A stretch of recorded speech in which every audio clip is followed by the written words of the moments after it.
Alright, Morgan, we're back with Ava, so we're just going to get working on getting her healing and getting her to go down, so you've got things you can do.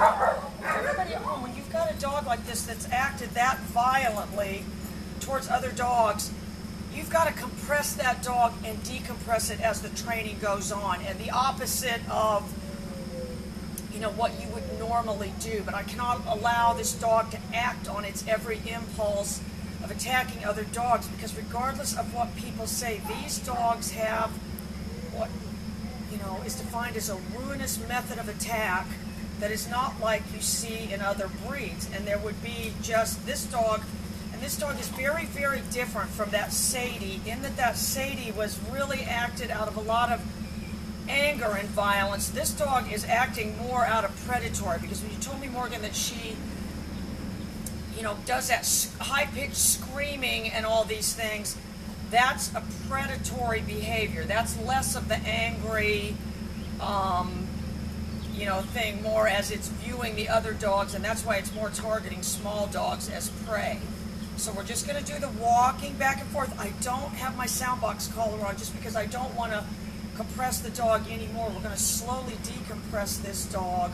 But she's going to have to learn how to heel, and she's going to have to learn how to go down. She's not going to be able to pull anymore. In fact, somebody else called me last night that had those same kind of crazy harnesses that you have that hook in the front. I really didn't know about those before, but I really don't like those now because they weren't working for these people either.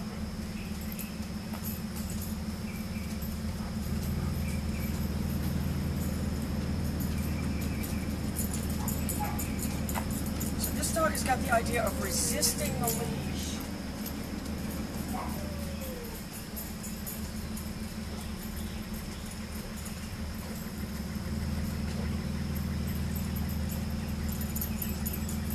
So we've got to teach it to give in to the pressure of the leash.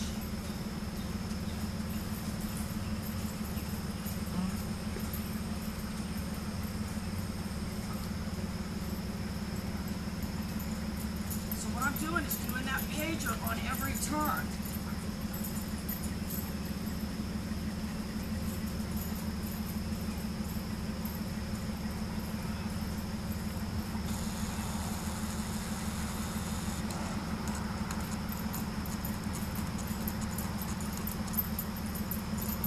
I'm being very subtle about my turn. Being very subtle about how I'm controlling the leash. I've got this here.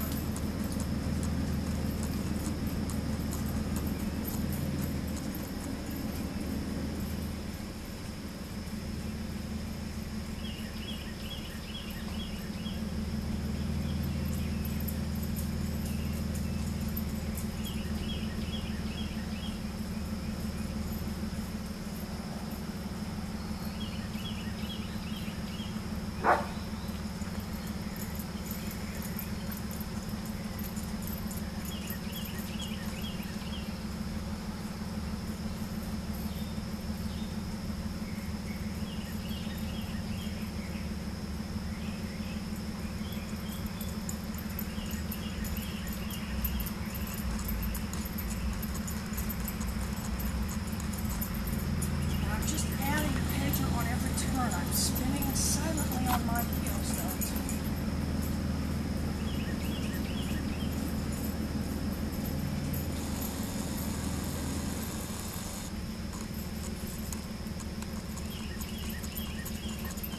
She starts that walking again. I'm just going to keep going.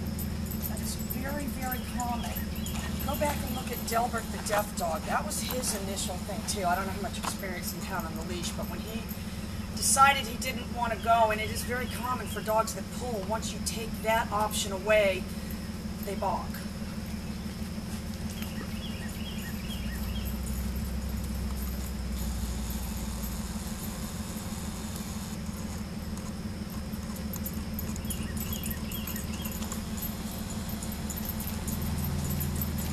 All right, girl, we're working on it. More updates.